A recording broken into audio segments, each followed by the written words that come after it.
سلام به همه همراهان بیوتی بای ماری. امروز میخوایم یکی از وایرال ترین محصولات درمانی پوست رو با هم بررسی کنیم. کرم حلزون 92% کوزارکس.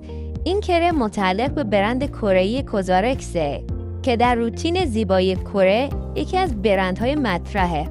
فرمولاسیون این کرم برای انواع پوستای معمولی، خشک، حساس، حتی چرب و مختلط مناسبه.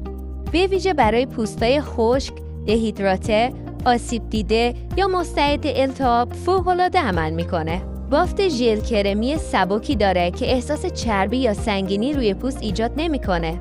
اگه بخوام از خواص کلیدی این محصول بگم، آبرسانی عمیق و ماندگار و حفظ رطوبت پوست، تعمیم و بازسازی سد دفاعی پوست، کاهش التهاب و قرمزی، پرکننده خطوط ریز و چین و چروک‌های تازه، درخشندگی، لطافت و شفافیت پوست، دپیری، کلاژن ساز و حجم دهنده با تاثیر جوانسازی مؤثر.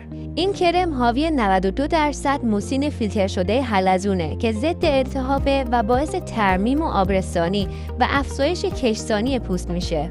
پس یه جورایی این محصول با یک تیر 4 نشونه رو میزنه. اولی آبرسانیه، دومی ضد پیریه، سومی درخشندگی و چهارمی ترمیم. اگه تا حالا از این محصول استفاده کردی، نظرتو تو کامنت ها برام بنویس. اگر هم این ویدیو رو دوست داشتی، لایک و سابسکرایب یادت نره.